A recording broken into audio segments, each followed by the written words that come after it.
ছিল। তো আস্তে আস্তে আমি ভাবতেছিলাম যে মেয়েটা কে কে কে এই কয়দিন পরে দেখি আমার আমার বেডশিটটা তার কাছে ভালো লাগতেছে না। হ্যাঁ, সে একা একা বেডশিট পাঠাই দিল আমার বাসায় যে এই তোমার বেডশিটটা চেঞ্জ করে দাও, তোমার ভালো লাগবে। ঠিক আছে, আপনি তার চেহারা দেখতে চান না একবারও? আমি চাইছি, কিন্তু ও মোবাইল এভাবে ধরতো, এক সাইড দেখাইতো।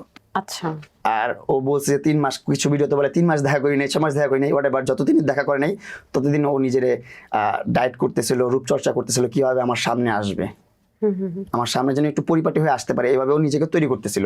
তো যখন আবার এইটা দিল, তারপর একদিন দেখতেছে আমার আম্মু একটু সিক, আমার আম্মু একটু অসুস্থ, তখন ওর সাথে সাথে কি করতেছে, ড্রাইভার দিয়ে টাকা পাঠাচ্ছে। আমি বলছি আমার তো লাগবে না টাকা, আমার আছে, আমার লাগবে না। বলছে তোমাকে তো দেই নেই আমি টাকা, তোমার আম্মুকে দিছি, তোমার আম্মু অসুস্থ, আম্মুকে নিয়ে একটু যাও, তোমাকে দেই নেই আমি টাকা, তোমার স্যালারি আসবে কবে না কবে তুমি নাও। আমি বলছি আমি নিবো না। তারপরও জোর করে দিচ্ছে, ড্রাইভার দিয়ে, বল ড্রাইভার নিয়ে পাঠাইছি, রেখে দাও। এখন এই জিনিসগুলো নিয়ে আমাকে খোঁটা দিচ্ছ।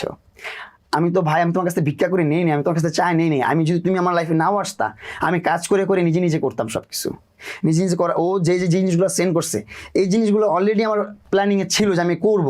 এই জন্য আরো বেশি ইমপ্রেস হয়েছি যে আমি চিন্তা ভাবনা করতেছি আমি একটা এসি লাগাবো। এসি চলে আসছে, আমি এখনো কিনতে হয় না আমার, আমি চিন্তা ভাবনা করছি যে আমি লাগাবো, হয়ে গেছে।